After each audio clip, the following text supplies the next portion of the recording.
Ya,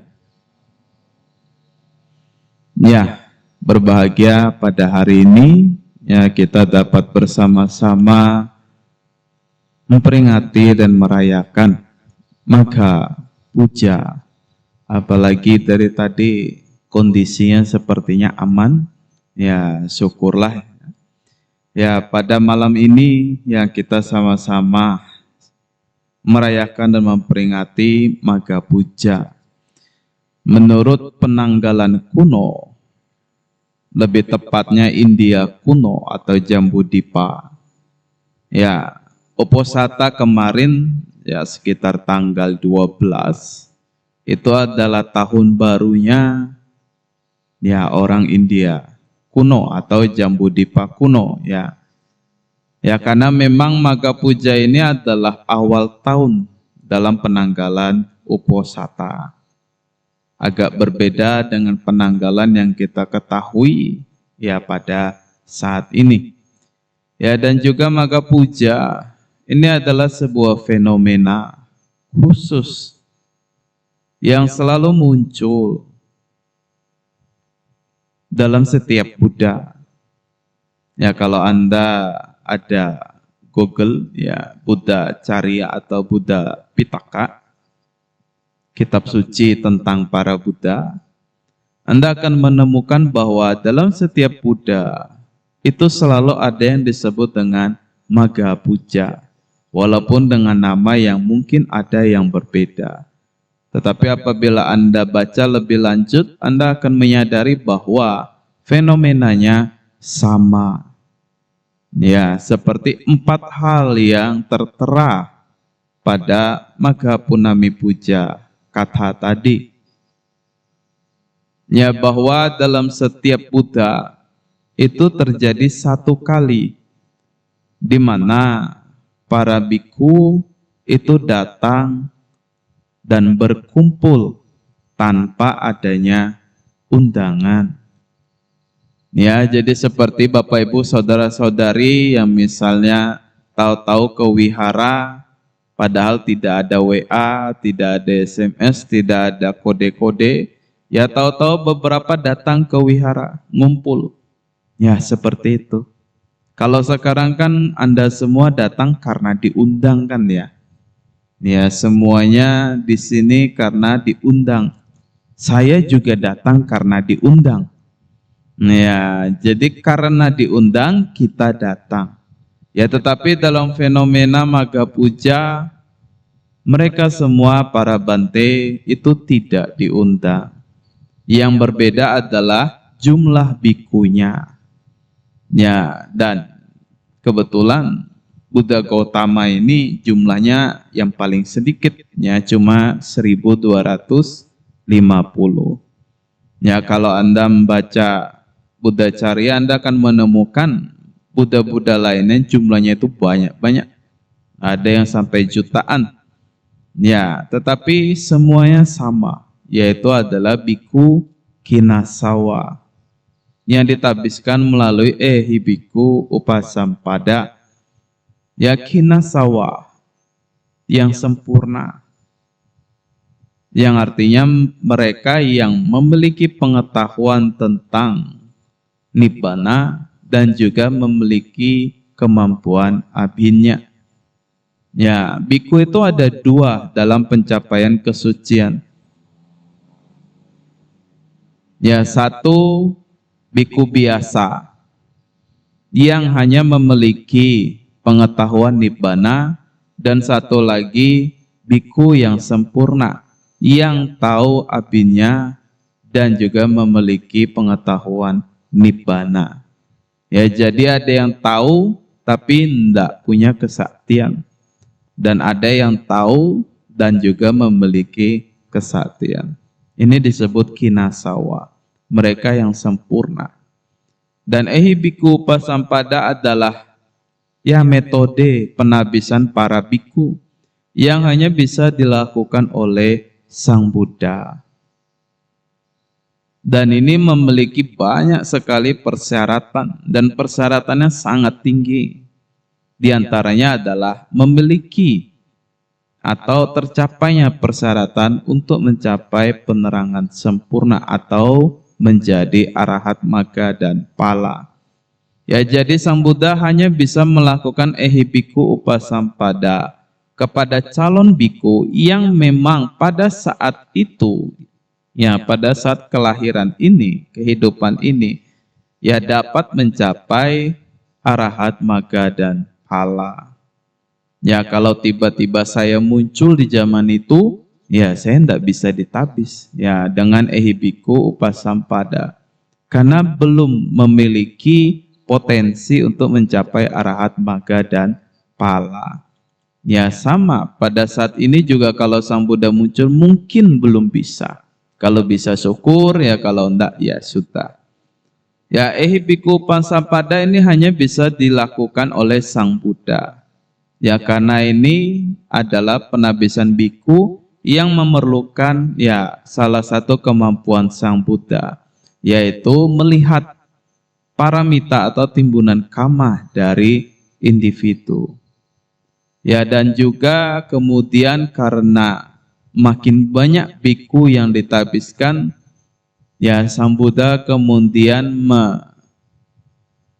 memberikan metode penabisan yang lain yang bisa dilakukan oleh biku lainnya, yaitu adalah Tisarana Upasampada yang baru saja tadi Anda ucapkan dalam permohonan sila.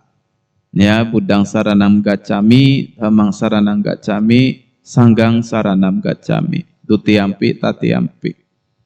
Ini sebetulnya adalah metode penabisan yang kedua, ya Tisarana Upasampada, yang dilakukan oleh para biku ya di luar dari Sang Buddha sendiri. Karena jumlah biku semakin banyak. Dan agama Buddha pada saat itu atau Buddha Sasana itu semakin meluas. Ya jadi tidak mungkin ya semua datang ke Sang Buddha untuk ditabiskan. Dan tidak semua calon biku itu memenuhi persyaratan ya untuk ehibiku upasampada. Ya dan kemudian yang ketiga, ya metode penabisan yang ketiga adalah nyati catutha kama upasampada. Ini adalah metode yang muncul setelah Sang Buddha parinibbana. Ya jauh setelah Sang Buddha parinibbana. Sudah memasuki Masehi. Ya ini juga adalah metode yang digunakan hingga saat ini. Termasuk saya pribadi pun ditabiskan melalui metode nyati catutha kama upasampada. Ya misalnya contohnya ya nanti dalam sebuah sima, ya sima itu adalah bangunan khusus untuk sangga kama. Ya sangga kama itu artinya upacara sangga, seperti penabisan biku atau upasampada itu termasuk sangga kama dan harus dilakukan di sima. Tidak boleh dilakukan di luar dari sima. Kalau penabisan di luar dari sima, maka penabisan itu tidak sah. Ya, tidak sah. Misalnya kalau di sini tahu-tahu ada penabisan biku, ya bikunya tidak sah. Karena di sini bukan sima. Kecuali nanti suatu saat misalnya ya wihara ini ada simanya, ya maka bisa. Ya, kita ucapkan satu. Ya, ya jadi sima apabila melakukan upasampada, ya nanti di dalamnya ada dua grup biku. Ya satu grup adalah satu upajaya, 4 acarya, 1 penabis, 4 guru pendamping, dan 15 biku sebagai saksi. Dengan total 20 biku sebagai jumlah minimal. Ya ini berbeda dengan metode dulu yang cuma hanya perlu 5 biku, ya kalau sekarang ditambah. Karena tanpa adanya saksi, ya yang lainnya akan lebih ribet lagi. Ya nanti misalnya kalau ada calon biku, ya siapa di sini? Ya Andi misalnya ya. Kalau beneran syukur ya, kalau enggak apa-apa. Ya, misalnya ini Samanera Andi ya ingin menjadi seorang biku. Harus Samanera ya, karena orang biasa ndak bisa langsung jadi biku. Harus Samanera dulu. Ya, nanti Sang Upajaya mengatakan ini Samanera Andi ingin menjadi seorang biku. Apakah ada di antara para biku yang hadir berkeberatan? Kalau keberatan silahkan diungkapkan. Kalau setuju silahkan diam. Nah, ini yang pertama. Nah, nanti diulangi lagi sebanyak 3 kali. Oleh karena itu disebut dengan catutha. Ya, nyati catutha. 1 seruan, 3 pengulangan. Pertanyaannya sama. Nah, nanti kalau di antara para bante semua di situ yang jumlahnya minimal 20, ada 1 saja yang mengatakan saya tidak setuju. Ya, maka penabisannya di cancel. Ya, Samaneranya ya tidak ditabis, menunggu lagi.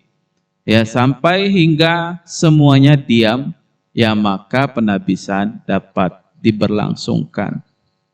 Ya, tetapi kalau ada yang tidak setuju biasanya sudah duluan. Ya, kalau sekarang setahu saya pribadi, kalau sudah upacara itu artinya sudah bulat suaranya. Jadi tidak ada lagi drama dalam ruang sima. Ya, biasanya seperti itu. Saya tidak pernah menemukan ada yang cancel pada saat penabisan seorang biku. Ya, dan juga dalam sima itu bikunya semua harus sah. Ya, ini tambahan pengetahuan. Kalau ada 1 biku saja yang tidak sah, sah ini maksudnya apa? Dia sah dalam winaya penabisan dan sah dalam winaya tingkah laku. Jadi dia tidak melanggar winaya pada saat itu atau bersih dan murni, dia juga sah sebagai seorang biku. Kalau di antara para bante saksi yang tidak sah, ya maka upacara itu secara otomatis tidak sah juga. Ya, oleh karena itu biasanya bante yang diundang itu semua ya haruslah bante yang betul-betul murni. Ya, betul-betul murni dalam winaya.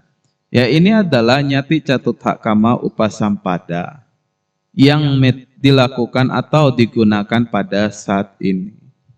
Ya, dan kemudian para biku tersebut ya semua berkumpul ya berjumlahkan 1250 kinasawa yang ditabiskan menggunakan biku upasampada. Datang tanpa diundang. Yang kemudian Sang Buddha juga melakukan wisuddhi uposatha. Ya, di sini agak berbeda. Wisuddhi uposatha ini bukan berarti ya apa istilahnya kalau di kita wisuda ya menjadi umat Buddha. Kalau wisuddhi uposatha ini artinya sebetulnya adalah memberikan nasihat. Ya, wisuddhi uposatha memberikan nasihat di saat bulan uposatha. Nasihatnya apa? Ya, owada patimokkha. Owada patimokkha ini bisa dikatakan adalah esensi dalam agama Buddha. Apabila Anda ditanya sebetulnya agama Buddha itu mengajarkan apa, Anda bisa menjawab seperti yang tertera dalam Owada Patimokkha. Khususnya ya bait kedua yang dibacakan tadi. Ya, dibacakan dengan baik sekali. Ya, yang bacakan pertama. Ya, tadi yang dibacakan pertama itu adalah bait kedua. Dan yang dibacakan kedua itu adalah bait pertama. Ya, tadi pembacanya urutannya tidak agak terbalik ya, tapi tidak apa-apa karena memang Dhammapada tidak berurutan. Ya, jadi khususnya yang dibacakan yang pertama sabba papassa akaranang kusalasu pasampada sacitta pariyodapanang etang buddha naksa sanang. Khususnya pada bagian ini. Ya, ini adalah esensi dari agama Buddha. Dan perlu diketahui bahwa Owada Patimokkha itu selalu diucapkan bahkan oleh setiap Buddha. 26 Buddha yang telah muncul semua sama mengucapkan Owada Patimokkha pada saat Magga Puja. Ya, jadi oleh karena itu artinya dibacakan inilah ajaran para Buddha. Ya, bukan dituliskan inilah yang diajarkan oleh Buddha, tetapi oleh para Buddha. Karena memang lebih dari satu Buddha, atau bisa dikatakan semua Buddha, mengajarkan hal yang sama di masa Magga Puja. Ya, dalam esensi tersebut, ya kita selalu diajarkan untuk melakukan perbuatan baik, mengurangi perbuatan buruk, dan mendisiplinkan pikiran. Ya, saya lebih memilih menggunakan kata mendisiplinkan, karena menyucikan itu agak membingungkan. Ya, kita tidak tahu kategori suci itu bagaimana. Ya, dan juga kriterianya itu terlalu tinggi dan sulit. Ya, tetapi mendisiplinkannya itu agak lebih mudah. Karena meditasi itu sendiri bisa termasuk dalam proses mendisiplinkan. Ya, jadi bisa dikatakan bahwa 3 nasihat tersebut, ya 3 kalimat tersebut, ini menjadi jawaban apa yang diajarkan dalam agama Buddha. Dalam 62.000 lebih bagian sutta, ya kita punya sutta yang telah diterjemahkan itu kurang lebih 62.000 sutta. Ya, semua itu memiliki esensi yang sama. Apabila Anda membaca sutta tersebut, masing-masing pasti ya mengajarkan tentang untuk berbuat baik, untuk mengurangi perbuatan buruk, dan untuk meditasi. Ya, kenapa? Karena 3 poin tersebut ini sangat mempengaruhi kehidupan sehari-hari. Ya, berbuat baik, berbuat buruk, dan pikiran yang disiplin itu sangat mempengaruhi kehidupan kita sehari-hari. Karena apapun yang kita lakukan, ucapkan, dan pikirkan, itu selalu akan menjadi sebab yang mengondisikan akibat. Dan akibat ini nanti ya akan memunculkan sebab lagi. Dan terus menerus ya ini akan berkontinu, berkelanjutan, berkelangsungan. Ya, sebab menghasilkan akibat. Akibat memunculkan sebab dan menghasilkan akibat lagi, terus dan berlangsung seterusnya. Dalam perputaran sebab dan akibat itu, ya ada baik dan ada yang buruk. Dan baik dan buruk itu nanti akan menghasilkan apa yang disebut dengan karma. Dan karma ini adalah poin mayoritas yang mempengaruhi kehidupan sehari-hari.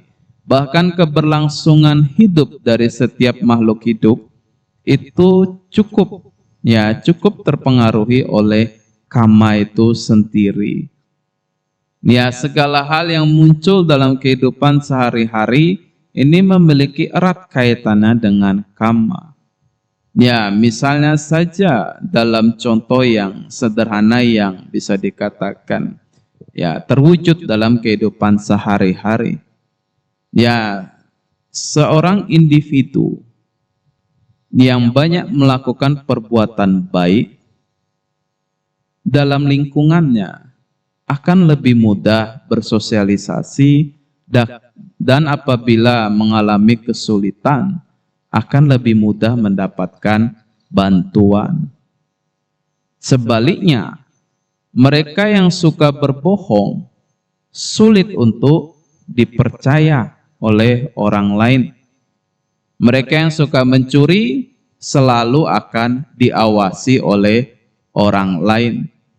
Ya, jadi bisa dikatakan bahwa perilaku, pikiran dan ucapan yang kita lakukan setiap hari itu pada akhirnya akan mempengaruhi kondisi dan lingkungan kehidupan setiap hari. Oleh karena itu, Bapak Ibu, saudara-saudari, ya kita selalu diajarkan, disarankan, dianjurkan, ya baik oleh siapapun dan oleh para biku untuk selalu berbuat baik. Ya, kata-kata ini mungkin agak membosankan, ya karena kita selalu mendengarkannya ya bahkan mungkin sampai bertahun-tahun. Ya, tetapi itulah esensinya. Ya, dalam kehidupan sehari-hari kita sangat disarankan untuk berbuat baik. Kenapa? Karena pada akhirnya apa yang menjadi pencapaian kita, yaitu kebahagiaan, itu memerlukan modal, yaitu adalah perbuatan baik. Ya, tanpa adanya perbuatan baik tidak akan ada muncul kebahagiaan. Ya, karena seperti tadi yang saya katakan, mereka yang banyak melakukan perbuatan buruk akan mudah mendapatkan bencana. Apabila dalam lingkungan Anda ada orang yang dikenal dengan perbuatan buruknya, ya apakah dia masih dapat melakukan interaksi dengan nyaman? Tentu tidak. Kita akan was-was dengan orang yang suka mencuri. Kita akan tidak mudah percaya pada orang yang suka berbohong. Bahkan mungkin enggan berinteraksi pada mereka yang kejam. Ya, kenapa? Karena perbuatan buruknya itu otomatis membuat kita menjauhi ya mereka yang berbuat buruk. Tapi sebaliknya, apabila ada orang yang dikenal memiliki perbuatan yang baik, kata-kata yang sopan, ya maka otomatis ya kita dapat berinteraksi dengan nyaman tanpa ada penolakan. Mungkin tidak semua mengapresiasi seperti itu, tetapi mayoritas ya akan berinteraksi dengan positif. Oleh karena itu, melakukan dan mengembangkan perbuatan baik ini menjadi yang pertama yang harus kita lakukan. Mengurangi perbuatan buruk ini juga menjadi prioritas. Karena seperti yang saya katakan bahwa karma sangat mempengaruhi kehidupan kita sehari-hari, bahkan kelangsungan hidupnya di kehidupan sehari-hari. Ya, Anda bayangkan apabila dalam 5 menit saja tidak ada karma baik yang berbuah tetapi karma buruk yang berbuah, apakah kita bisa selamat? Ya, mungkin untuk bertahan hidup saja itu tidak mudah. Ya, seperti misalnya ya dalam sebuah bencana. Kalau tidak ada pertolongan, ya apakah kita bisa bertahan hidup? Ya, mungkin tidak. Ya, karena itu bisa dikatakan bahwa karma yang sangat mempengaruhi kehidupan kita sehari-hari. Walaupun tidak semuanya ya bergantung pada unsur karma, tetapi mayoritas ya bahkan untuk kita bernafas sekalipun itu dibutuhkan karma baik. Ya, kalau tiba-tiba kita menghirup nafas tahu-tahu ya sesuatu muncul terhirup ya oleh hidung kita dan nyangkut di tenggorokan, ya mungkin kita tidak bisa nafas. Ya, oleh karena itu bisa dikatakan bahwa karma ini sangat mempengaruhi kehidupan sehari-hari. Oleh karena itu sebisa mungkin, semampu mungkin Bapak Ibu saudara-saudari mengurangi karma buruk atau perbuatan buruk yang ada. Kalau terlanjur Bante, karena kebiasaan, karena watak, karena kepribadian, yang melakukan, mengucapkan atau bahkan memikirkan hal-hal yang buruk, apa yang harus kita lakukan? Ya, sebetulnya sederhana. Anda cukup mengingat, menyadari ya bahwa perbuatan buruk, ucapan yang buruk, pikiran yang buruk telah dilakukan. Ya, itu saja. Sadari dan ingatlah ya bahwa baru saja melakukan hal-hal yang buruk. Oh, tadi baru saja berpikir yang negatif. Oh, tadi mengucapkan kata-kata yang tidak baik. Oh, tadi melakukan hal-hal yang tidak baik. Ya, disadari dan ingat. Kalau bisa ditambah lagi dengan tekad untuk tidak diulangi kembali.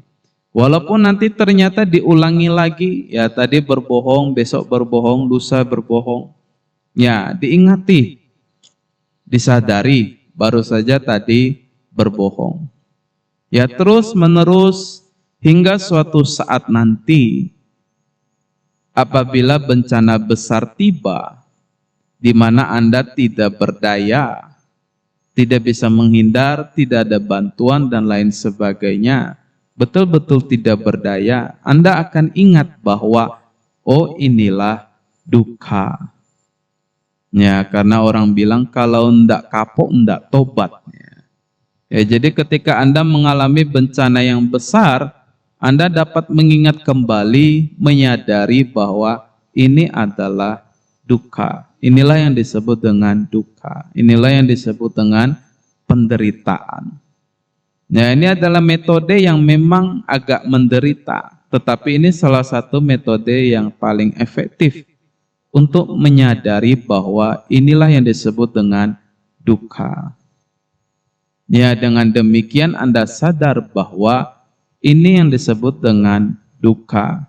Dan kemudian Anda ingat dengan perbuatan buruk Anda. Maka Anda akan menyadari bahwa inilah sebabnya duka. Dari perbuatan-perbuatan buruk yang ada, ya kita menyadari bahwa inilah yang menyebabkan munculnya duka.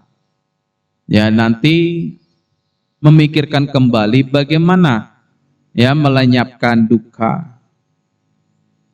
Dengan menyadari atau mengingat kembali perbuatan-perbuatan buruk yang telah dilakukan, Anda dapat berpikir bagaimana melenyapkan duka. Dan yang terakhir, Anda akan mencari tahu bagaimana jalan atau proses melenyapkan duka. Ya, jadi inilah yang dapat kita lakukan apabila perbuatan buruk telah terlanjur untuk dilakukan. Ya, karena memang menyadari bahwa kita ini manusia biasa, masih memiliki kebencian, masih memiliki keserakahan. Dan pikiran kita ini masih diliputi oleh kebodohan batin, ya loba, dosa, dan moha. Mereka yang masih memiliki 3 unsur itu pasti akan melakukan perbuatan buruk. Hanya dengan melenyapkan 3 unsur itu baru seseorang tidak akan melakukan perbuatan buruk. Ya, oleh karena itu apabila perbuatan buruk telah dilakukan, ingatlah, sadarilah, dan bertekadlah agar perbuatan buruk itu tidak diulangi kembali. Kalaupun terulang lagi, ingatlah, sadarilah. Ya, ini yang dapat kita lakukan. Ya, hanya itu yang dapat kita lakukan.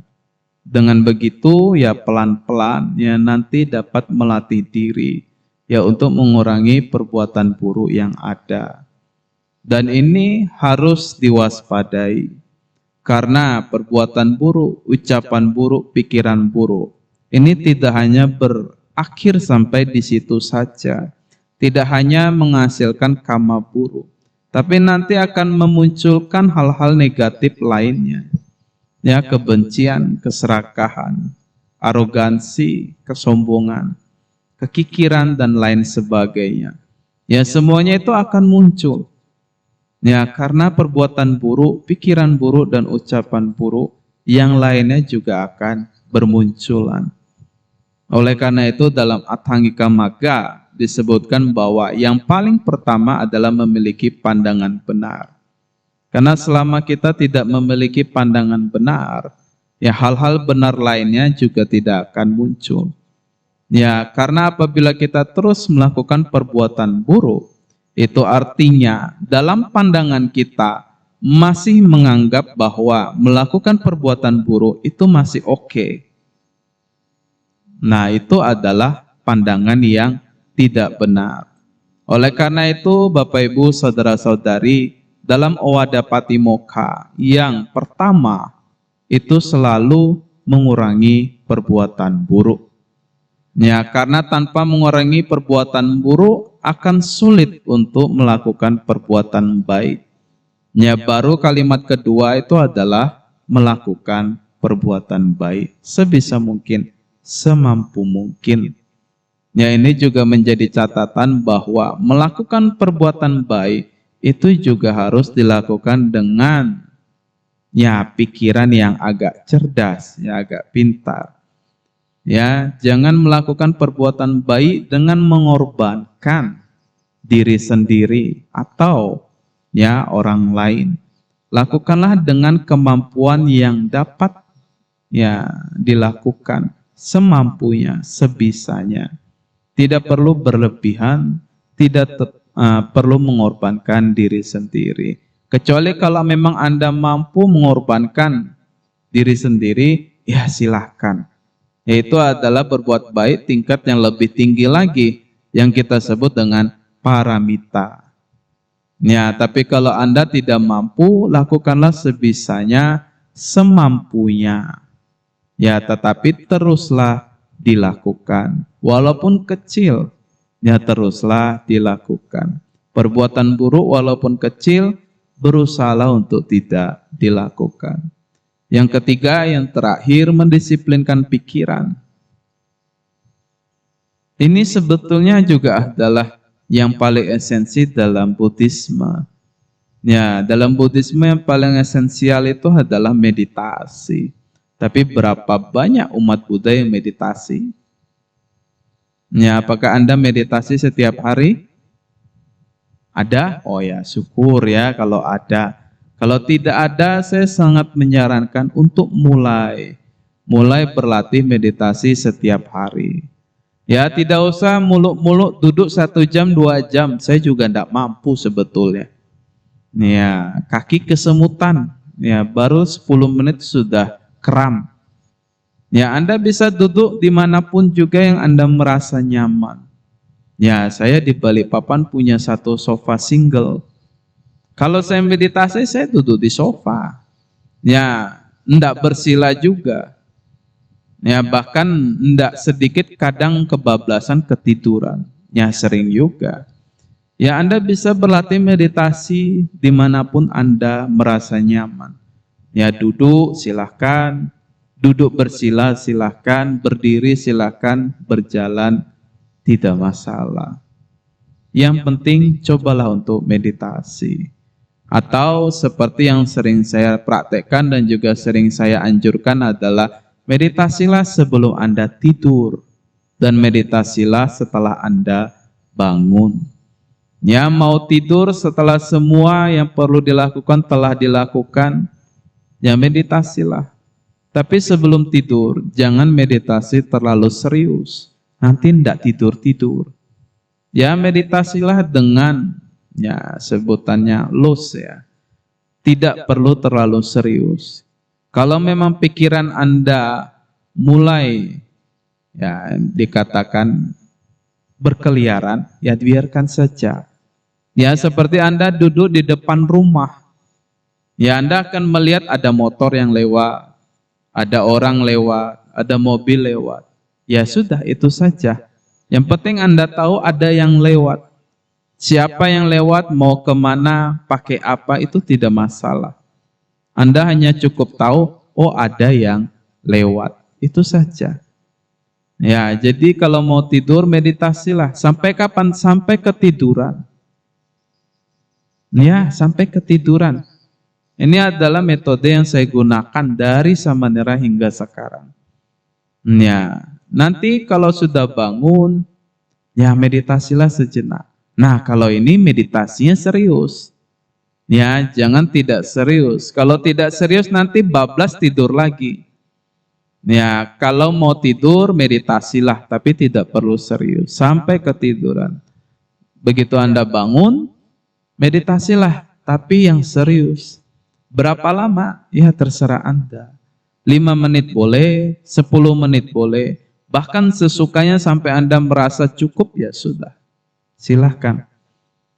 Ya, dua ini dilakukan terus-menerus setiap hari. Ya, saya pribadi sudah melakukan ini sejak Samanera. Bahkan awal Samanera 3 bulan. Ya, kalau dulu itu di generasi saya Samanera itu 2 kali. Satu Samanera 14 hari atau 2 minggu. Kalau sudah bisa mengikuti yang 3 bulan. Kalau sudah 3 bulan bisa yang permanen 2 tahun. Nah, kalau sudah lulus yang 2 tahun, usia cukup, bisa mengikuti penabisan. Dan kebetulan karena usia saya kurang waktu itu, jadi saya 3 tahun Samaneranya. Ya, Samanera 3 tahun dan ini sudah wasa 13. Berarti berapa? 16 tahun ya. 16 tahun saya mempraktekkan meditasi seperti itu. Ya, mau tidur meditasi, bangun tidur meditasi. Ya, walaupun tidur saya kadang ya pagi terbit atau kadang bulan muncul ya, tidak tetap. Yang pasti mau tidur meditasi, bangun tidur meditasi. Setiap hari. Kecuali kalau saya tidak sadarkan diri, ya baru saya tidak meditasi. Ya namanya tidak sadar ya. Ya, tapi kalau selama saya sadar, ya maka pada waktu mau tidur ya saya meditasi. Bangun tidur, meditasi. Ya siang ada waktu, ada kesempatan, ya meditasi. Ya siang tidak meditasi ya sudah, apa boleh buat. Ya kadang ya tinamida atau kemalasan ini lebih kuat. Ya jadi kita lalai untuk meditasi. Tapi kalau mau tidur, bangun tidur, berusahalah. Sedikit demi sedikit, pelan-pelan dalam waktu yang lama, apabila ini dipraktekkan, ya akan ada hasil yang dapat dirasakan. Yang saya rasakan adalah tidak mudah bagi saya untuk marah. Kalau hanya untuk hal-hal yang kecil-kecil, yang sepele, bahkan bagi saya itu adalah hal yang ya biasa saja. Ya kalaupun marah, ya hanya sejenak saja. Ya, jadi ini yang dapat saya rasakan dari meditasi. Tidak mudah untuk marah. Tapi bukan berarti tidak bisa marah. Ya, kalau kabel internet saya Anda potong, ya marah juga. Ya, jadi bisa marah, tapi tidak mudah. Ya, mungkin agar Anda marah, Anda perlu sesuatu yang besar. Ya, untuk hal-hal yang kecil ya biasa saja. Dan kondisi marah Anda tidaklah lama. Ya, sebentar saja. Ya, saya sendiri mengalami kadang yang memang dapat muncul kemarahan. Ya, tetapi tidak lama. Dan ini sangat menguntungkan. Karena pikiran yang negatif itu selalu menghasilkan karma buruk. Walaupun hanyalah karma secara berpikir. Tetapi apabila Anda lakukan dalam waktu yang lama, kemarahan itu berlangsung dalam waktu yang lama. Ya, apabila kita hitung 1 detik 1 poin, Anda marah 1 jam, itu sudah berapa poin karma buruk yang Anda hasilkan. Ya, jadi walaupun karma buruk secara berpikir itu kecil, kalau dilakukan dalam waktu yang lama, akumulasinya akan cukup besar. Ya, jadi apabila Anda ya dapat mengecilkan ya waktu Anda untuk marah, ya maka atau memperpendek waktu Anda untuk marah, maka ini akan sangat bermanfaat. Ya, jadi Bapak Ibu saudara-saudari, berusahalah sebisa mungkin, semaksimal mungkin ya untuk bermeditasi, walaupun hanya sejenak saja. Ya, 1 hari mungkin 10 menit ya enggak apa-apa. Tapi lakukanlah setiap hari. Sebisa mungkin selama Anda sadar. Ya, akan ada manfaat yang bisa Anda dapatkan. Ya, jadi inilah 3 hal yang dinasihatkan oleh Sang Buddha kepada para biku. Walaupun ini dituliskan kepada para biku, tapi ini juga berlaku untuk siapa saja. Ya, jadi Bapak Ibu saudara-saudari, apabila nanti Anda ditanya, agama Buddha itu mengajarkan apa? Ya, agama Buddha mengajarkan untuk mengurangi perbuatan buruk. Ya, memunculkan dan mengembangkan perbuatan baik dan mendisiplinkan pikiran. 3 poin ini adalah esensi dari agama Buddha. Ini yang menjadi jawaban apa yang diajarkan dalam agama Buddha. Ya, kita tidak mengajarkan cung-cung cap. Itu cuma tradisi. Boleh dilakukan, boleh tidak dilakukan. Ya, bahkan puja bakti seperti ini bagus untuk dilakukan, tapi kalau Anda tidak melakukan, tidak ada hukuman. Walaupun saya sangat menyarankan, kalau puja bakti, datanglah, hadirlah. Ya, ini sedikit tambahan ya. Ya, kalau kita puja bakti dan tidak puja bakti, itu perbedaannya seperti kita makan nasi. Anda cuma makan nasi apa bisa bertahan hidup? Bisa. Masih bisa bertahan hidup, masih bisa kerja. Ya, tapi kalau nasi itu apa enak? Bunda. Ya, hambar. Tapi kalau ada campuran tambahan ya lebih baik lagi. Ya, tidak datang ke wihara, tidak puja bakti memang masih baik. Ya, selama Anda berbuat baik. Tetapi itu bagaikan makan nasi putih tok, tidak ada tambahan. Kalau Anda bisa datang ke wihara, ya berbuat baik lebih banyak lagi, ya itu seperti dapat tambahan. Ya, jadi lebih bagus dan lebih baik lagi. Ya, jadi Bapak Ibu saudara-saudari, inilah yang diajarkan dalam atau dibabarkan dalam Owada Patimokkha yang menjadi esensi dalam Magga Puja. Sekali lagi, setiap Buddha akan membabarkan Owada Patimokkha. Semua Buddha membabarkan hal yang sama dalam fenomena Magga Puja. Oleh karena itu dituliskan inilah ajaran para Buddha. Ya, Bapak Ibu saudara-saudari, tambahan lagi adalah ya Anda mungkin tidak membaca sutta, tidak membaca parita, ya bahkan tidak meditasi. Tetapi saya sangat menyarankan ingatlah dan hafalkanlah ya 3 kalimat dalam Owada Patimokkha. Jadikan itu sebagai prinsip dan fondasi kehidupan. Ya, mungkin ini yang dapat saya sampaikan Bapak Ibu, saudara-saudari. Dan yang terakhir ini adalah anjuran. Ya, bahwa kini kita berada dalam situasi politik yang agak aneh ya. Sangat disarankan Anda yang bermain media sosial untuk tidak terlalu berkecimpung. Ya, apalagi memiliki komentar yang ya sangat tidak enak untuk dibaca. Kalau Anda tidak mau, ya tidak usah berkomentar. Biasa saja, kita menjadi penonton yang baik saja. Ya, tidak perlu terlalu ikut, tidak perlu terlalu berkecimpung. Apalagi memberikan komentar yang negatif. Lebih baik tidak. Ya, lebih baik Anda menonton yang lainnya. Itu jauh lebih baik. Ya, ini sedikit anjuran. Ya, dan juga sebagai penutup saya mengucapkan selamat memperingati merayakan Magga Puja. Semoga berkah dan kebahagiaan selalu ada pada kita semua. Terima kasih. Sabbe Sata Bhawantu Sukhitata.